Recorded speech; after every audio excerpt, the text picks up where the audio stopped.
Hello everyone, welcome to JRF prep zone. मेरा नाम शुभम कुशवाहा है। स्वागत है आप सभी का हमारे पीवाईक्यू सीरीज में।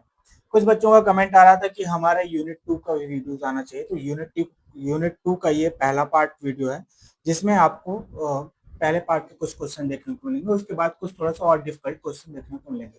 बट ध्यान रखना है कि ये जितने सारे आप क्वेश्चन देख रहे हैं, ये सारे मोस्ट इंपॉर्टेंट पीवाईक्यूज हैं, जिनके थ्रू आप पूरा का पूरा कॉन्सेप्ट रिवाइज कर सकते हो। जितने भी इंपॉर्टेंट पीवाईक्यूज हैं या जो आए हुए हैं या जो आने के चांसेस हैं, उनको ही सेलेक्ट किए गए हैं और आपको और एडवांस लेवल पे क्वेश्चन मिलते जाएंगे। क्लियर?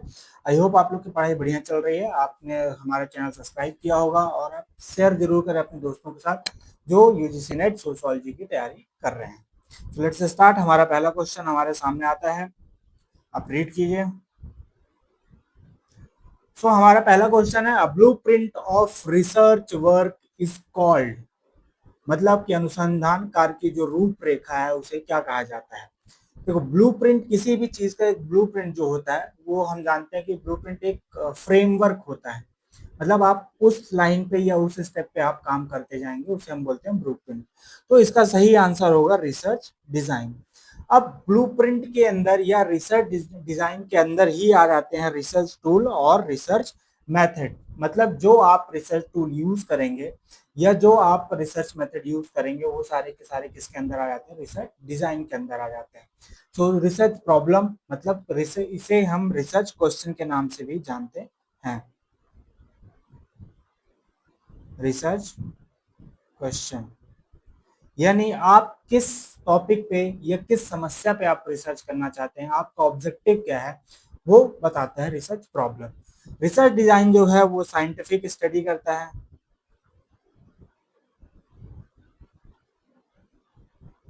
रिसर्च डिजाइन है साइंटिफिक स्टडी। रिसर्च टूल या रिसर्च मेथड क्या हो सकते हैं, या रिसर्च टूल क्या हो सकते हैं, जैसे कि सर्वे हो गया या focus group. Clear? Research method क्या हो सकती है कि क्वांटिटेटिव या क्वालिटेटिव।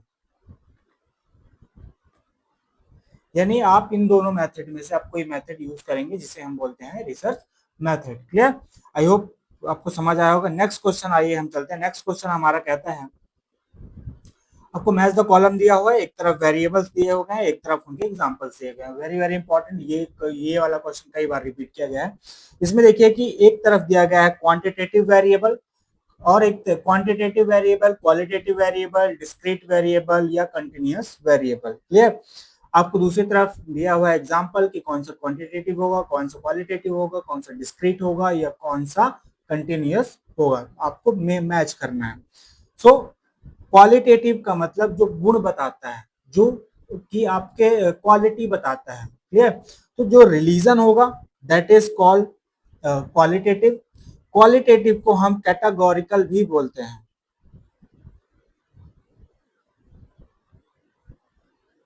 Categorical variable. क्लियर? मतलब जिसे कि आप नंबर्स में आप एक्सप्रेस नहीं कर सकते, मतलब आप नंबर्स में उनको एक्सप्रेस नहीं कर सकते हैं, जबकि क्वांटिटेटिव को आप नंबर्स में क्या कर सकते हैं, बता सकते हैं। जैसे कि वेट, आपका जो वेट होगा उसे आप नंबर में बता सकते हैं, दैट इज कॉल्ड क्वांटिटेटिव, जिसे आप न्यूमेरिकली एक्सप्रेस कर सकते हैं। डिस्क्रीट, डिस्क्रीट का होगा नंबर ऑफ चिल्ड्रंस, मतलब जो फिक्स होते हैं, या आप उसको थोड़ा अपने अपने तौर पे जैसे कंट्रोल किया जा सकता है, बढ़ाया जा सकता है या घटाया जा सकता है। लेकिन एज कंटिन्यूअस वेरिएबल ये है जो कि बढ़ेगी ही बढ़ेगी, कम नहीं हो सकती है, ये कंटिन्यूअस वेरिएबल में आ जाएगा। तो इसका सही आंसर होगा सी। क्लियर? आइए नेक्स्ट क्वेश्चन में चलते हैं। आई होप आप लोग को समझ आ रहा होगा। आप इसको अगर आप इसकी पीडीएफ जानना चाहते हैं या पीडीएफ आप लेना चाहते हैं, तो आप हमारे Telegram channel sociology with Shubham sir के नाम से आपको मिल जाएगा। आप मुझे इंस्टाग्राम पे जरूर फॉलो करें। नेक्स्ट क्वेश्चन पे आते हैं। नेक्स्ट क्वेश्चन कहता है कि which of the following measure of central tendency can be use to compute mean deviation. Mean deviation का मतलब क्या होता है, average distance between data point, मतलब कि जो औसत मान होता है सारे डाटा पॉइंट्स, मतलब मीन, मीडियन, मोड का जो एवरेज होता है उसे हम डेविएशन, मीन डेविएशन बोलते हैं। क्लियर? तो अब इसमें से क्या होगा कि central tendency of mean deviation, देखो ये जो चीज मीन डेविएशन है, या जिसे हम बोलते हैं कि माध्य विचलन जिसे हम बोलते हैं, वो मिलके बनता है mean plus median and mode. इन सब का जब आप एवरेज निकालते हैं तो इसे हम बोलते हैं मीन डेविएशन। क्लियर? जब हम मीन की बात कर रहे हैं तो मीन होता है सम ऑफ ऑल डाटा। क्लियर? लेकिन मीडियन क्या होता है? Median is a middle value. क्या होता है? Middle value. मोड क्या होता है? मोस्ट फ्रीक्वेंट, मतलब जो जितनी सबसे ज्यादा बार जो डाटा आया हुआ है, जो वैल्यू आई है, उसे हम बोलते हैं मोड। क्लियर? उसे बोलते हैं मोस्ट फ्रीक्वेंट। क्लियर? या मोस्ट फ्रीक्वेंटली जो आया हुआ है उसे हम बोलते हैं मोड। क्लियर? आइए नेक्स्ट क्वेश्चन देखते हैं। नेक्स्ट क्वेश्चन कहता है कि the method of analysing social survey data in table was the first developed by. देखिए, एनालाइजिंग सोशल सर्वे को जो टेबल फॉर्म में एनालाइज किया जाता है, टेबल फॉर्म में एनालाइज करने के लिए किसने सबसे पहले ये मेथड डेवलप की थी? क्लियर? कि सोशल सर्वे को आप टेबल फॉर्म में एनालाइज कीजिए, ये सबसे पहले किसने डिस्कवर की थी? तो इसका आंसर होगा डी, लॉजर्स फेल्ड। इसका आंसर होगा डी, लॉजर्स फेल्ड। क्लियर? ये कहते हैं कि जो क्वांटिटेटिव एनालिसिस होता है और social survey data in form of table, ये उसकी बात करते हैं। मतलब इन्होंने बोला कि एनालाइजिंग जो सोशल सर्वे है उसे हम टेबल फॉर्म में तो एनालाइज करेंगे, लेकिन कौन से? क्वांटिटेटिव। कौन से? क्वांटिटेटिव डाटा को, क्वांटिटेटिव डाटा को टेबल फॉर्म में एनालाइज करेंगे। साथ ही साथ इन्होंने सोशल नेटवर्क की बात की है। सोशल नेटवर्क क्या है आप यूनिट 3 में जरूर पढ़े होंगे, आई होप। उसके बाद ये मास कम्युनिकेशन की बात करते हैं।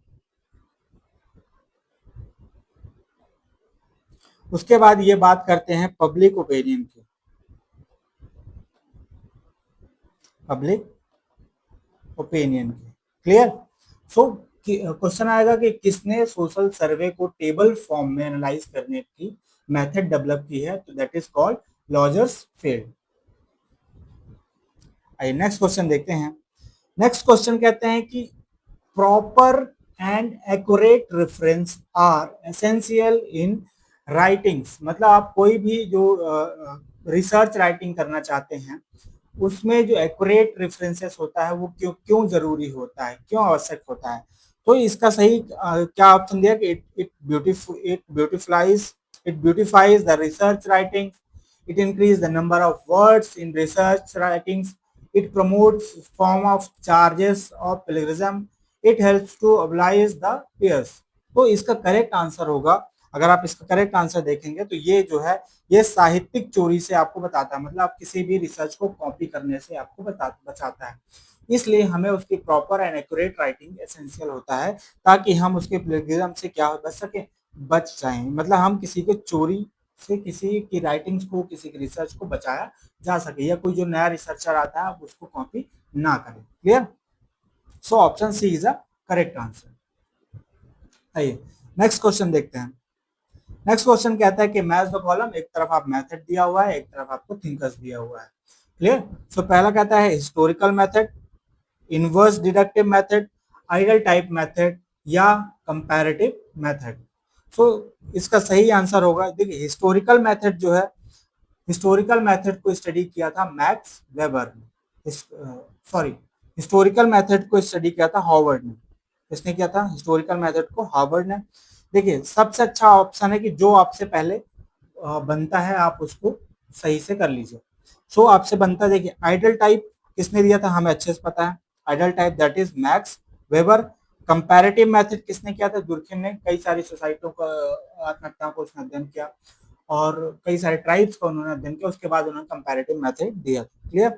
तो ये हमें मिल गया कि सी का क्या होगा, 2 होगा। तो ये दोनों जो जो इसमें सी नहीं है उसको आप काट दीजिए, बचता ये दोनों। उसके बाद आप डी का देख लीजिए 4, तो option A is a correct answer. Historical method इन्होंने हार्वर्ड ने यूज किया, इनवर्स डिडक्टिव मेथड जेएस मिल यूज करते हैं। Clear? Option 1 is a correct answer. आइए नेक्स्ट क्वेश्चन देखते हैं। Why it is important that personal data about research participant are kept within secure confidential record। जो हमारे research participants होते हैं उनका जो डाटा है वो हमें सिक्योर या कॉन्फिडेंशियल क्यों रखना चाहिए, क्यों जरूरी है? सो ऑप्शन कहता है कि so that the participant can not find out what has been written about them, मतलब ताकि प्रतिभागी यह ना जान सके कि उसके बारे में क्या लिखा हुआ है।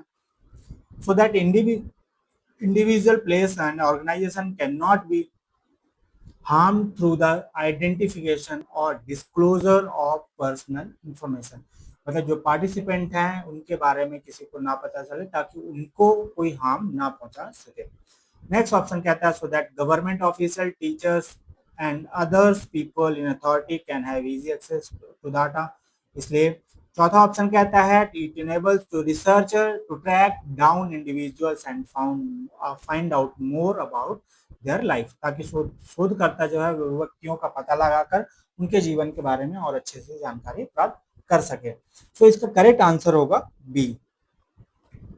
इसका करेक्ट आंसर होगा बी।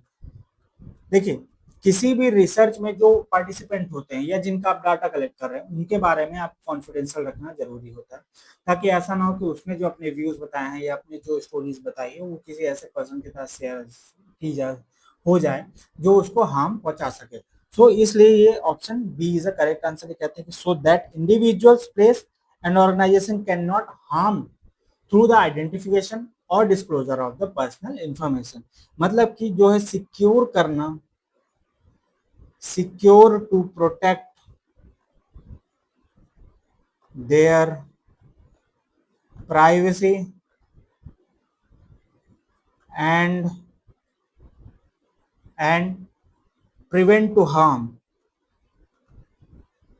prevent to harm। मतलब कि उनको जो उनके साथ जो कुछ गलत चीजें ना हो, इसलिए ये सारी चीजें क्या होना, क्या क्या रखना पड़ता है, हमें कॉन्फिडेंशियल रखना पड़ता है। क्लियर?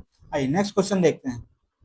नेक्स्ट क्वेश्चन है which variable is a regression analysis is also known as a predictable variable। प्रतिगमन विश्लेषण में किस चर को भविष्य वक्ता चर या प्रिडिक्टेबल वेरिएबल भी कहा जाता है? सो इसका करेक्ट आंसर होगा that is B.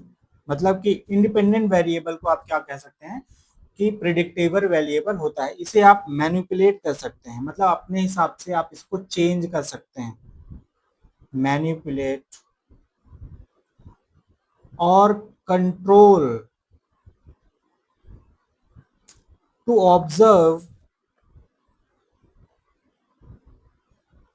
It's effect and dependent variable, dependent variable मतलब कि आप इसको मैनिपुलेट कर सकते हैं। देखिए जो आप डाटा इंडिपेंडेंट वेरिएबल वो है, वो चर है जिसको आप अपने हिसाब से चेंज कर सकते हैं, आप अपने हिसाब से बढ़ा सकते हैं, जो कि डिपेंडेंट वेरिएबल के ऊपर प्रभाव डालता है।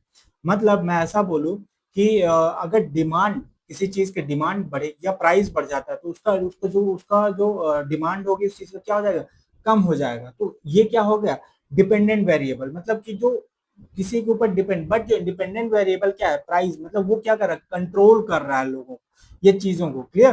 तो इसे क्या होगा, इंडिपेंडेंट वेरिएबल। डिपेंडेंट वेरिएबल क्या होता है, डिपेंडेंट वेरिएबल जो होता है कि आउटकम एंड रिस्पॉन्सिबल वेरिएबल कहते हैं इसे, आउटकम और रिस्पॉन्स वेरिएबल। क्लियर? कंट्रोल का मतलब होता है isolate, isolate the effect of independent variable and dependent variable। Random variable क्या, रैंडम मतलब कि आप किसी भी वेरिएबल को ले लीजिए, जैसे कि नींद और कॉफी, तो मतलब कोई भी रैंडम आप वेरिएबल ले सकते हैं जो कि numerical outcome of the random flow, जिसे आप न्यूमेरिकली एक्सप्रेस भी कर सकते हैं। तो करेक्ट आंसर क्या होगा? Independent variable. क्लियर? आइए नेक्स्ट क्वेश्चन देखते हैं। नेक्स्ट क्वेश्चन कहता है कि in view of sociology which emphasise that importance of analysis of the form of the social phenomena and comparative study of case which differ the wills of from the remains constant. समाजशास्त्र को वह दृष्टिकोण जो सामाजिक संबंधों के स्वरूप के विश्लेषण और उन मामलों के तुलनात्मक अध्ययन पर बल देता है जिनको स्थिर रहते हुए विषय वस्तु भिन्न होती है, वो क्या कहलाता है? सो इसका करेक्ट आंसर होगा दैट इज कंपैरेटिव मेथड। देखिए इसमें भी इसी में दिया हुआ कंपैरेटिव स्टडी के बारे में पूछा है, तो कंपैरेटिव स्टडी को हम क्या बोलते हैं? कंपैरेटिव सोशियोलॉजी, जिससे आप क्या कर सकते हैं? कंपैरिजन करते हैं। क्या कर सकते? Comparison of social phenomena. Social phenomena मतलब जो सामाजिक घटनाएं हैं, आप उनको क्या क्या करते हैं? कंपेयर करते हैं। क्लियर? सो नेक्स्ट क्वेश्चन देखते हैं। नेक्स्ट क्वेश्चन कहता है कि which of the following is not regarded as the characteristic feature of scientific method, कि निम्नलिखित में से कौन सा वैज्ञानिक पद्धति की विशेषता नहीं माना जाता है? निम्नलिखित में से कौन सा वैज्ञानिक पद्धति की विशेषता नहीं माना जाता है? मतलब कौन सी ऐसी मेथड है जो साइंटिफिक नहीं है? रिलायबिलिटी क्या होता है ये हम पढ़ते हैं। रिलायबिलिटी का मतलब होता है कंसिस्टेंसी या कंसिस्टेंट एंड रिपीटेबल होना चाहिए। मतलब आप बार बार जब टेस्ट करेंगे तो सेम चीजें होना चाहिए या कंसिस्टेंसी होना चाहिए। उसके बाद वैलिडिटी। वैलिडिटी का मतलब होता है कि वैलिड होना चाहिए। वैलिडिटी का मतलब कि आप जो बोल रहे हैं वो वैलिड होना चाहिए, उसकी कोई मान्यता होना चाहिए। क्लियर? नेक्स्ट रेप्लिकेबिलिटी, मतलब कि टेस्ट एंड रीटेस्ट जब हो तो उसका जो आउटकम है वो क्या होना चाहिए? सेम होना चाहिए। मतलब जो आप टेस्ट बार बार एक ही, जब आप रिसर्च पे बार बार टेस्ट कर रहे हैं तो उसका जो आउटकम होना चाहिए वो क्या होना चाहिए? बार बार होना चाहिए। ये तीनों क्या है? ये तीनों क्या है? Scientific method. But common sense observation जो है ये साइंटिफिक मेथड नहीं है, तो ये ऑप्शन डी क्या हो जाएगा? करेक्ट हो जाएगा। ठीक है? आइए नेक्स्ट देखते हैं। Next, that is in sociological research, we study the variable that affected or influenced by independent variable is called। अभी अभी हमने देखा था कि ऐसे वेरिएबल जो इंडिपेंडेंट वेरिएबल्स क्या हो जाते हैं? अफेक्ट हो जाते हैं, उसे हम बोलते हैं डिपेंडेंट वेरिएबल। उसे क्या बोलते हैं? Dependent variable. जैसे कि इनकम, उसे हम क्या बोलते हैं? Dependent variable. क्लियर? इंडिपेंडेंट को हमने देखा था कि हम इसे प्रिडिक्टर वेरिएबल भी बोलते हैं, मतलब जो भविष्य या जिसे आप कंट्रोल कर सकते हैं या जिसके बारे में आप पहले से जानते हैं। कंट्रोल वेरिएबल वही आया जो रिलेशन किसके बीच? इंडिपेंडेंट एंड इंडिपेंडेंट वेरिएबल के बीच में होते हैं। एक्सट्रेनियस वेरिएबल या बाह्य चर होते हैं जो डायरेक्टली रिलेटेड नहीं होते हैं रिसर्च से। ऐसे वेरिएबल जो कि डायरेक्टली रिलेटेड नहीं होते हैं किससे? रिसर्च से। क्लियर? नेक्स्ट क्वेश्चन देखते हैं। What is the literal meaning of regression in statistical term? सांख्यिकीय शब्दावली में रिग्रेशन का शाब्दिक अर्थ क्या है? सो रिग्रेशन का मतलब होता है कि वापस अपने उसी वाले फेज में वापस आना, मतलब अपने पुराने जो स्टेज थे उसी में वापस आना। तो stepping back towards the average value, जो आपने औसत मान निकाला था उसके उसी में आपको क्या आना? वापस आना। इसका मतलब होता है कि मूविंग बैक और return to an earlier state, मतलब जहां से आपने शुरू किया था वहीं से आपको वापस आ जाना। क्लियर? आइए नेक्स्ट क्वेश्चन देखते हैं। देखिए रिग्रेशन से दो दो क्वेश्चन आ चुके हैं, अगर आपने ध्यान दिया होगा तो दो क्वेश्चन रिग्रेशन से पूछा जा चुका है। क्लियर? नेक्स्ट क्वेश्चन देखते हैं। Regarding the quarterly deviation which statement are the true. चतुर्थात्मक विचलन जिसे क्यूबी से डिनोट किया जाता है के संबंध में कौन सा कथन सत्य है। तो ये कहता है कि quarterly deviation is also known as the inter quarterly range. हो ही नहीं सकता, इंटर तो हो ही नहीं सकता क्योंकि क्वार्टरली पूछा हुआ है, मतलब 4 बार होना चाहिए, मतलब 1 से लेकर 3 के बीच में होना चाहिए। क्लियर, 1 से लेकर किसके बीच में होना चाहिए, 3 के बीच में होना चाहिए। So quarterly deviation is compute Q3 से Q1, ये भी सही है। Quarterly deviation is half that range between the first and third quarterly, मतलब फर्स्ट इंटरवल से लेकर थर्ड इंटरवल के बीच का जो हाफ होता है उसे हम बोलते हैं quarterly deviation. Quarterly deviation helps to understand the spread of the middle 50% of data. हमने डेविएशन का मतलब क्या होता है, औसत। क्लियर, तो 50% ऑफ डाटा को हम क्या बोलते हैं, क्वार्टरली डेविएशन। तो option C is a correct answer, option C is a correct answer. Clear, आइए नेक्स्ट क्वेश्चन देखते हैं। क्या कहते हैं, where informant are literate and are spread over the vast area that most suitable method of collecting data। इसका मतलब कि अगर हमारे पास ये एक रिसर्च एरिया, ये हमारा रिसर्च एरिया, और यहाँ के लोग क्या है, पढ़े लिखे हैं, मतलब लिटरेट लोग, बट क्या है, ये जो लोग हैं ये बड़े अलग अलग दूर दूर जगह में फैले हुए हैं। तो ऐसे टाइम में आपका सबसे सुटेबल मेथड क्या होगा डाटा कलेक्ट करने का, कि आप घर घर घर जाके आप कलेक्ट करेंगे, या एक ऐसा मेथड कि जब एक साथ कई सारे लोगों को किया जा सके। तो देखिए, डायरेक्ट पर्सनल इंटरव्यू तो हो नहीं सकता कि आप सारे घरों में, जो कि बहुत बड़े एरिया में फैला हुआ, आप सारे घर में जाइए और आप जाके उनका डाटा कलेक्ट किया, इंटरव्यू लीजिए, ये हो नहीं सकता है, तो ये भी गलत हो गया। इंटरव्यू भी नहीं ले सकते हैं आप, ऑल ओवर द हो ही नहीं सकता, तो answer B is a correct answer, answer B is a correct. आप मेल करेंगे उनको बाय थ्रू गूगल फॉर्म, या जो भी आप गूगल सीट भेजेंगे उसके थ्रू आप मेल करेंगे, जिसके थ्रू जो बहुत स्प्रेड एरिया है उसमें आप डाटा कलेक्ट कर सकते हैं। क्लियर, नेक्स्ट क्वेश्चन क्या, नेक्स्ट क्वेश्चन कहता है, एक तरफ कोरिलेशन टाइप्स दिए हुए हैं, एक तरफ आपको एग्जांपल दिया हुआ है। देखिए, कोरिलेशन मतलब positive correlation, negative correlation, perfect positive correlation and non linear correlation.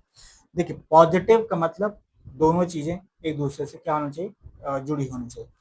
Positive का मतलब कि हाइट एंड वेट, जिसका हाइट अच्छी होती है उसके वेट भी लगभग लगभग बराबर ही होता है उसके हाइट के अकॉर्डिंग, मतलब दोनों पॉजिटिव रिलेशन होता है। जैसे कि आप बहुत ज्यादा हाइटेड है, अगर आपका वेट बहुत ज्यादा कम है तो आपको दिक्कतें होंगी, वेट बहुत ज्यादा हाइट हाइट कम है तो भी दिक्कतें होंगी। तो पॉजिटिव रिलेशन क्या होगा, हाइट एंड वेट। नेगेटिव का मतलब क्या होगा, एक बढ़े दूसरा क्या हो, कम हो, एक बढ़े दूसरा क्या हो, कम हो। तो प्राइस एंड डिमांड, अगर प्राइस बढ़ेगा तो डिमांड उसकी क्या हो जाएगी, कम हो जाएगी, डिमांड क्या हो जाएगी, कम हो जाएगी। परफेक्ट पॉजिटिव मतलब एक बढ़ रहा है तो दूसरा भी क्या हो रहा है, बढ़ना चाहिए, एक बढ़ रहा है तो दूसरा भी क्या होना चाहिए, बढ़ना चाहिए। तो proportional to change the same direction, मतलब कि अगर एक कोई चीजें बढ़ रही हैं तो दूसरा भी क्या होना चाहिए, बढ़ना चाहिए। जैसे कि प्राइस, जैसे कि इनकम अगर आपकी बढ़ रही है और प्राइस भी अगर आपका बढ़ रहा है तो आपका रिलेशन परफेक्ट पॉजिटिव, मतलब दिक्कत नहीं होगी आपको। क्लियर, सो आइए, नॉन लीनियर कोरिलेशन मतलब जो उतार चढ़ाव होता है, change in one variable cause fluctuating and change in other, मतलब अगर एक बढ़ेगा, एक चर में परिवर्तन दूसरे परिवर्तन में, उतार चढ़ाव में परिवर्तन लाता है। या तो प्राइस अगर बढ़ेगा तो डिमांड कम हो सकती है, जो भी चीजें हो सकती है। तो correct answer is a A answer, correct is answer A. ठीक है, आइए नेक्स्ट देखते हैं। Is study contemporary ethnic group, समकालीन जाति समूहों का अध्ययन को हम क्या कहते हैं, समकालीन सजातीय समूहों के अध्ययन को हम क्या कहते हैं, तो ये this is called ethnography. Ethnography जो है, ध्यान रखना है कि एथनोग्राफी जो है ये क्वालिटेटिव है, क्या है, क्वालिटेटिव है, क्या है, क्वालिटेटिव मेथड। क्लियर, उसके बाद एथनोग्राफी जो है ये एवरीडे लाइफ को स्टडी करता है, एवरीडे लाइफ को क्या करता है, स्टडी करता है। क्लियर? सो ऑप्शन देखो, एंथ्रोपोलॉजी हो नहीं सकता, आर्कियोलॉजी हो नहीं सकता, एपिग्राफी हो नहीं सकता, तो ऑप्शन एथनो का मतलब आप उसी कम्युनिटी में रह के देखेंगे, आप उसी ग्रुप में रह के देखेंगे। अगर आपको अध्ययन करना है तो आप उसी ग्रुप में क्या करेंगे, रह के देखेंगे, तभी आप उस ग्रुप को क्या कर सकते हैं, समझ सकते हैं। क्लियर? आइए नेक्स्ट क्वेश्चन देखते हैं। सो नेक्स्ट क्वेश्चन कहता है कि which of the following could be an example of null hypothesis. Null hypothesis मतलब जब दो वेरिएबल के बीच कोई रिलेशन नहीं होता, मतलब नो रिलेशन ऑफ वेरिएबल्स, मतलब वेरिएबल्स जो चर हैं, एक या एक दो चर हैं, उनके बीच कोई रिलेशन नहीं होता। तो इसका क्या होगा कि नल हाइपोथेसिस का एग्जांपल क्या होगा, income of parent has no impact on the performance of the children, मतलब इनकम का और बच्चों के परफॉर्मेंस का स्कूल में कोई रिलेशन नहीं है। Education of parents has positive impact of the performance and their children. ठीक है, अगर एजुकेशन अच्छी होगी, पॉजिटिव इम्पैक्ट डालता है, जाहिर सी बात है, तो इनके बीच का हो रहा रिलेशन आ रहा है। So employment of parents had adverse the impact of the performance of the children, ये भी सही बात है।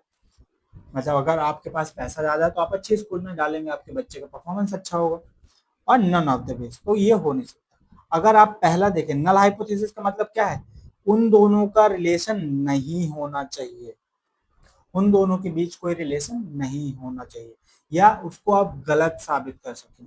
तो ये वाला अगर आप देखें, income of parents has no impact, ये गलत बता रहा है, मतलब पेरेंट्स के इनकम का फर्क पड़ता है बच्चों के परफॉर्मेंस में। क्लियर?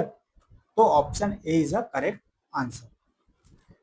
सो नेक्स्ट देखते हैं, which among the following is not type of probability sampling, कौन से ऐसे हैं जो प्रोबेबिलिटी सैम्पलिंग नहीं है। अगर आपको नॉन प्रोबेबिलिटी भी पता है तो भी आप कर लेंगे, अगर आपको प्रोबेबिलिटी भी जानते तो भी। देखिए, कोटा, सिस्टमैटिक, ये भी प्रोबेबिलिटी है, स्ट्रेटिफाइड, ये भी प्रोबेबिलिटी। सिस्टमैटिक का मतलब कि मैं, ये भाई साहब खड़े हैं, ये भाई साहब खड़े हैं, ये भाई साहब खड़े हैं, ये भाई साहब खड़े हैं, ये भाई साहब खड़े हैं, अब इसमें से मैं किसी को भी ले सकता हूँ, that is called systematic. Stratified में मैं क्या करूंगा, एक स्ट्रेटा बना लूंगा, क्या बना लूंगा, स्ट्रेटा बना लूंगा ऐसे करके। अब मैं इसमें से कोई भी ग्रुप उठा सकता हूँ, that is stratified. Cluster, cluster का मतलब मैं अपने हिसाब से क्या करूंगा, ग्रुप बनाऊंगा, फिर उस ग्रुप में से मैं देखूंगा कि कौन सा मेरे लिए क्या है, सुटेबल है, तो मैं उसे बना लूंगा। ठीक है?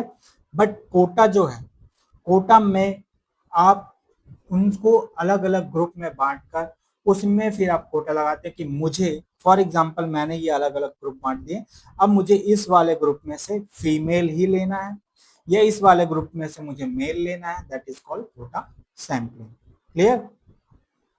सो option D is a correct answer, option D is a correct answer. Clear? आइए नेक्स्ट क्वेश्चन देखते हैं। नेक्स्ट क्वेश्चन कहता है, what is the journal mechanism for the development of self. Self के डेवलपमेंट के लिए जर्नल विकास की सामान्य प्रक्रिया क्या, मतलब जो सेल्फ मतलब मेरे डेवलपमेंट, सेल्फ अवेयरनेस का डेवलपमेंट, तो इसका सही आंसर होगा दैट इज रिफ्लेक्सिविटी। रिफ्लेक्सिविटी का मतलब है कि ओन थॉट्स,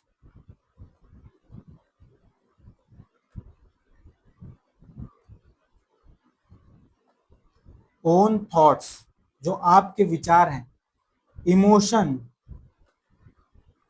एंड एक्शन, ये रिफ्लेक्ट करते हैं, ये क्या करते हैं, रिफ्लेक्ट करते हैं, बट सेल्फ अवेयरनेस होना चाहिए। क्या होना चाहिए? Self awareness. देखिए, रिफ्लेक्सिविटी का मतलब, मैक्स वेबर ने बात की, रिफ्लेक्सिविटी का मतलब कि जब आप टॉपिक रिसर्च कर रहे हैं तो आपकी चीजें जो है, आपका बायसनेस या आपकी सब्जेक्टिविटी कहीं ना कहीं पे थोड़ा सा आपके ओन थॉट्स क्या होंगे, उसमें रिफ्लेक्ट करेंगे, बट इन्फ्लुएंस नहीं होना चाहिए। ये आपको पता होना चाहिए कि मैं फॉर एग्जाम्पल वी आर, अगर हम स्टडी वुमेन्स के बारे में स्टडी कर रहे हैं, अगर मैं स्टीरियोटाइप हूँ या हम स्टीरियोटाइप है, मतलब हम पुरानी चीजों को बात, तो मुझे पता होना चाहिए कि मैं स्टीरियोटाइप हूँ, मुझे अपने थॉट्स पता है, मैं सेल्फ से अवेयर हूँ, तो वो चीजें आपके रिसर्च में रिफ्लेक्ट नहीं होना चाहिए, मतलब आपका रिफ्लेक्शन उसमें नहीं दिखना चाहिए। क्लियर? आपका डेवलपमेंट तो हुआ, लेकिन आपका जो रिफ्लेक्शन है वो आप सेल्फ अवेयरनेस से आपके रिसर्च में वो सारी चीजें नहीं दिखनी चाहिए। क्लियर? नेक्स्ट क्वेश्चन देखते हैं, लास्ट क्वेश्चन आज का हमारा है कि which of the following attributes are associated with the qualitative research, ऐसे कौन से हैं जो कि क्वालिटेटिव रिसर्च हैं। इसमें आई थिंक मिस टाइप हो गया, ये सीरीज वाला क्वेश्चन है, मतलब सीक्वेंस में आपको इसमें देखना है, सीक्वेंस में आपको इसको बताना है। सो क्वालिटेटिव का मतलब है, क्वालिटेटिव अगर आप इसमें से गलत वाला देख लेंगे, देखिए अगर आप इसमें ये वाला ऑप्शन देखें C, focus on control laboratory setting, social science की जो रिसर्च है,